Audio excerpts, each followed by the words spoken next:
यानी अगर हम देखें तो सिराको जो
नाइट्रोजन का सबसे बड़ा लाभ यह है कि यह वस्तुओं को तेजी से चलने से बचाती है।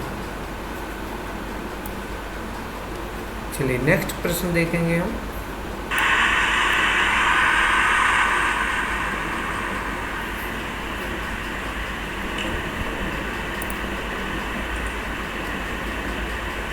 नाइट्रोजन का सबसे बड़ा लाभ यह है कि यह वस्तुओं को तेजी से चलने से बचाती है।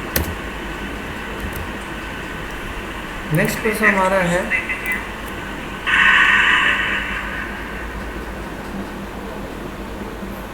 कि वायुमंडल की सबसे निचली परत कौन सी है। तो वायुमंडल की सबसे निचली जो परत है उसको हम लोग अगर देखें तो क्षोभ मंडल है।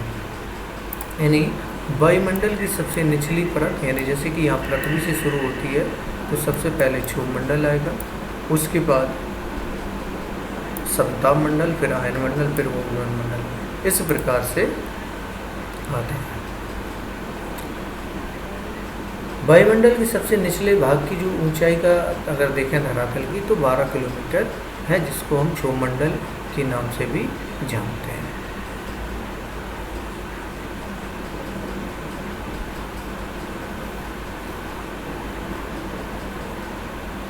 चलिए नेक्स्ट प्रश्न देखेंगे हम, जो कि बहुत इम्पोर्टेंट होने वाला है।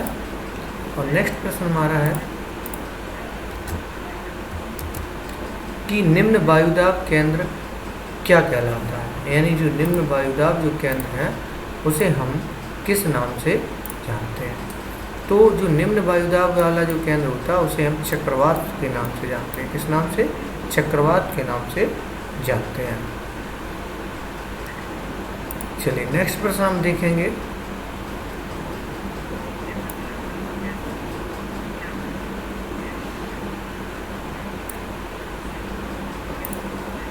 और नेक्स्ट प्रश्न हमारा है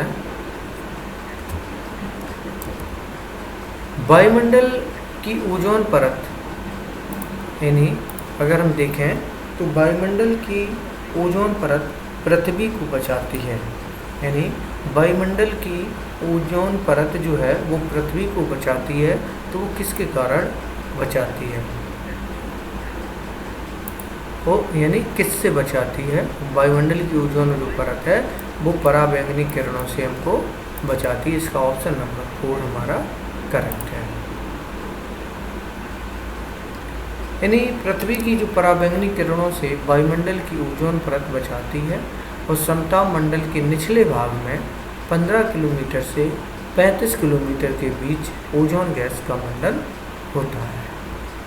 वायुमंडल में ओजोन यह एक रक्षा आवरण का कार्य करती है और इस आवरण के कारण सूर्य की पराबैंगनी किरण पृथ्वी तक नहीं पहुंच पाती हैं।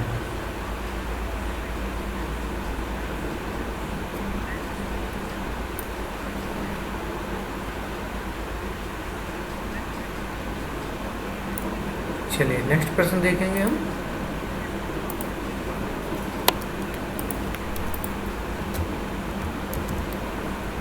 नेक्स्ट प्रश्न हमारा है कि उत्तरी अमेरिका के कैलिफोर्निया,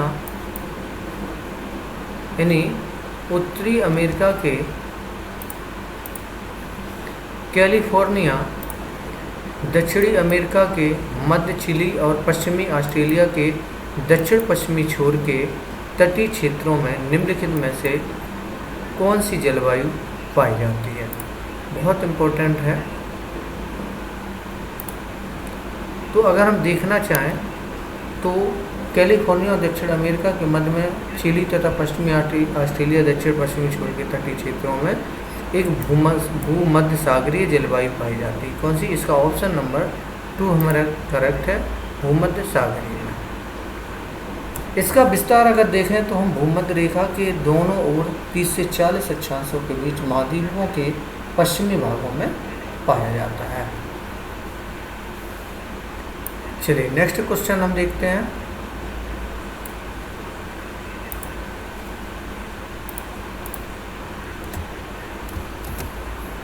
नेक्स्ट क्वेश्चन हमारा है कि संयुक्त राज्य अमेरिका और कनाडा में रॉकी पर्वत श्रेणी के पूर्व ढाल के साथ चलने वाला शुष्क स्थानीय पवन है।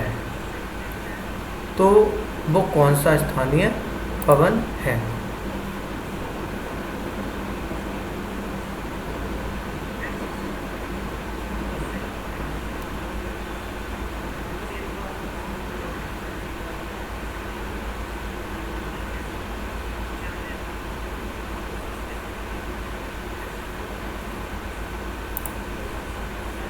तो इसका करेक्ट आंसर हो जाएगा 2 नंबर, यानी चिनूक जो पवन है वो शुष्क एक स्थानीय पवन है। चलिए नेक्स्ट प्रश्न हम देखेंगे।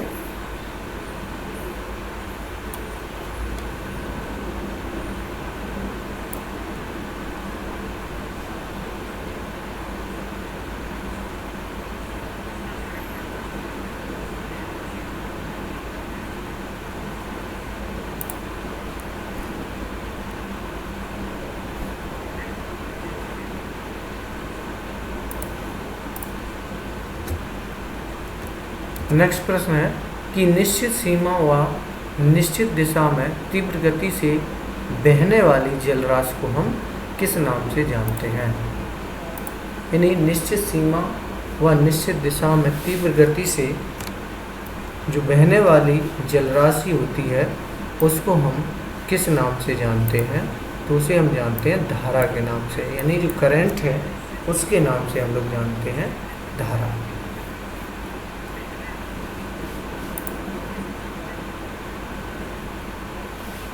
चलिए नेक्स्ट क्वेश्चन देखेंगे।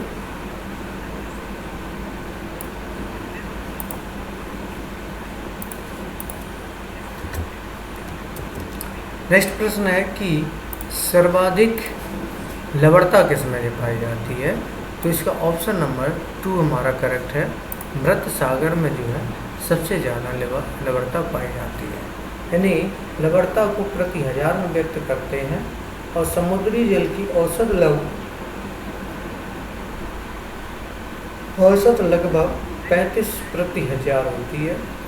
समान खारेपन वाले स्थानों को मिलाकर खींची गई रेखा को समलवण रेखा कहते हैं।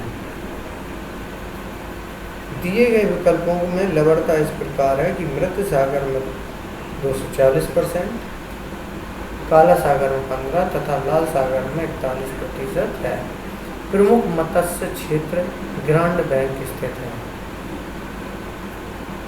यानी जो प्रमुख मत्स्य क्षेत्र ग्रांड बैंक जो है वो कहाँ स्थित है?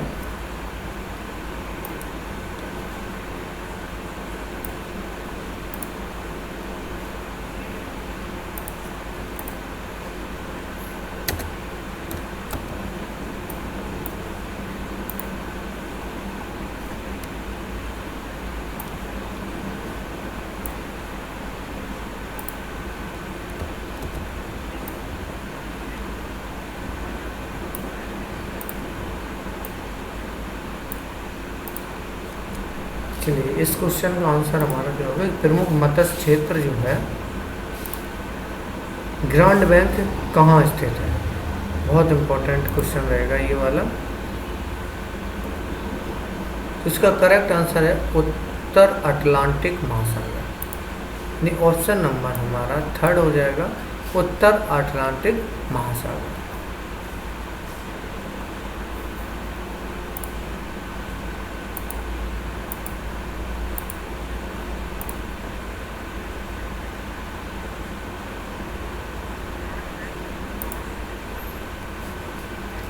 चलिए नेक्स्ट क्वेश्चन देखते हैं हम।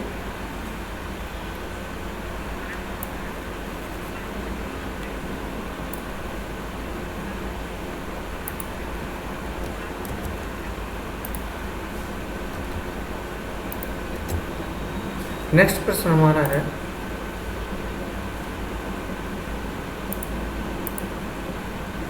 कि कैरिबियन सागर में उत्पन्न होने वाले तूफान को हम किस नाम से जानते हैं?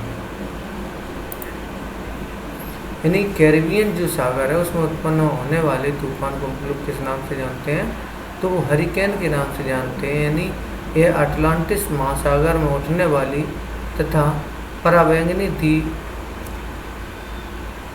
समूह के चारों ओर बहने वाले भयंकर चक्रवाती तूफान हैं। इनकी 1 से 21 किलोमीटर प्रति घंटा होती है।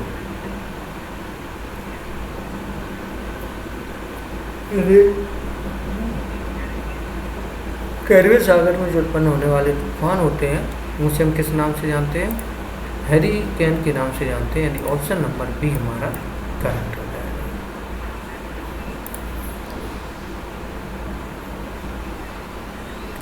चलिए नेक्स्ट प्रश्न हम लोग देखेंगे।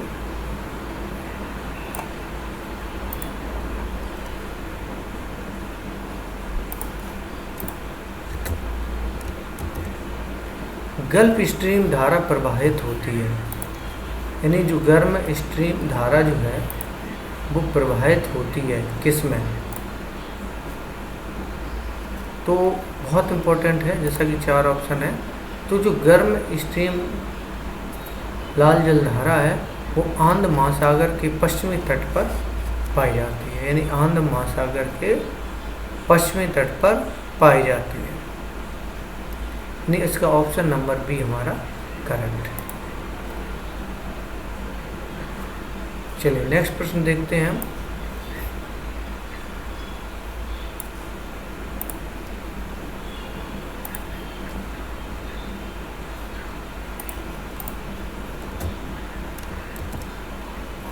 नेक्स्ट प्रश्न हमारा सुएज नहर निम्नलिखित में से किन सागरों को जोड़ती है?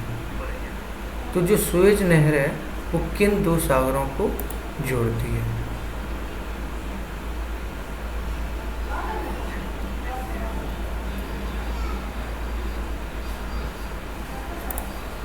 तो ये जोड़ती है उत्तरी सागर एवं बाल्टिक सागर को, सुएज नहर। तो इसका करेक्ट आंसर हो जाएगा 1 नंबर।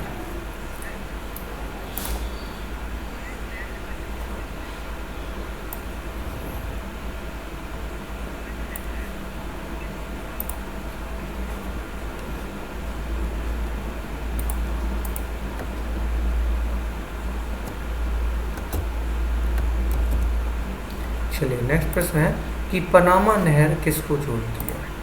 पनामा नहर जो है वो किसको जोड़ती है? बहुत इम्पोर्टेंट रहेगा।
पनामा नहर किसको जोड़ती है? बहुत इम्पोर्टेंट प्रश्न है। तो जो पनामा नहर है वो अंध महासागर के पश्चिमी तट पर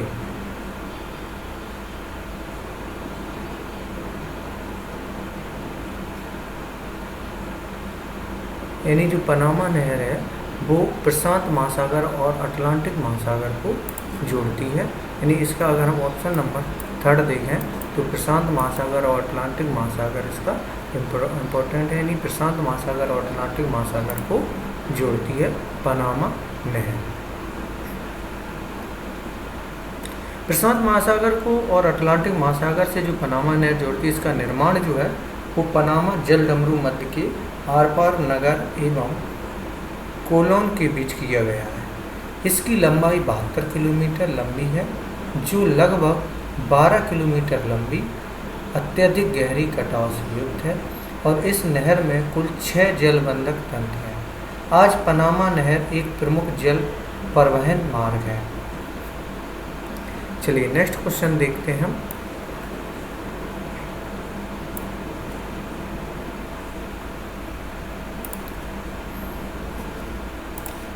और नेक्स्ट क्वेश्चन हमारा है कि मंगोलायड प्रजाति की उत्पत्ति का क्षेत्र किसे माना गया है? तो ये देखा गया है मध्य एशिया में। किसमें देखा गया? मध्य एशिया। यानी ऑप्शन नंबर 2 हमारा मंगोलायड प्रजाति की जो उत्पत्ति का क्षेत्र है वो मध्य एशिया क्षेत्र माना गया है। इसका ऑप्शन नंबर 2 हमारा करेक्ट है। मंगोलायड प्रजाति की उत्पत्ति मध्य एशिया क्षेत्र को माना गया और यह प्रजाति पश्चिमी एवं दक्षिणी भारत के अतिरिक्त संपूर्ण एशिया, उत्तर एवं दक्षिण अमेरिका तथा उत्तर पूर्वी प्रशांत महासागरीय क्षेत्र में पाई जाती है। चलिए नेक्स्ट क्वेश्चन अगर हम इसका देखते हैं तो नेक्स्ट क्वेश्चन हमारा है कि निम्नलिखित कथनों में से कौन सा कथन सही नहीं है। इसमें से हमें से पूछा जा रहा है कि कौन सा सही नहीं है। तो जैसे कि अगर हम बात करें कि मलिन बस्तियों में मुंबई में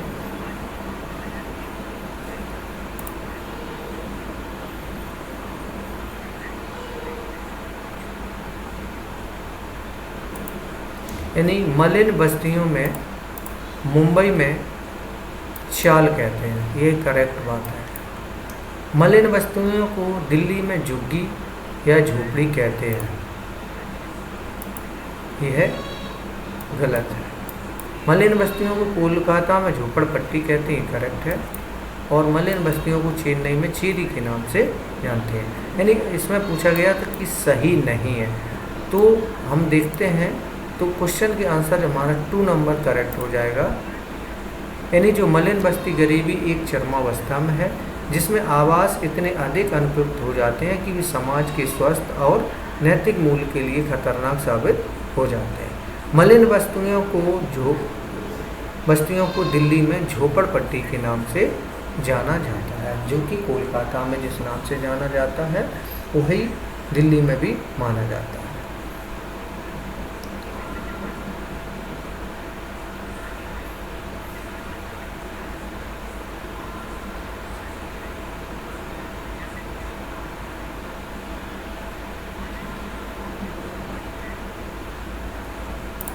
चलिए अब मिलेंगे हम लोग कल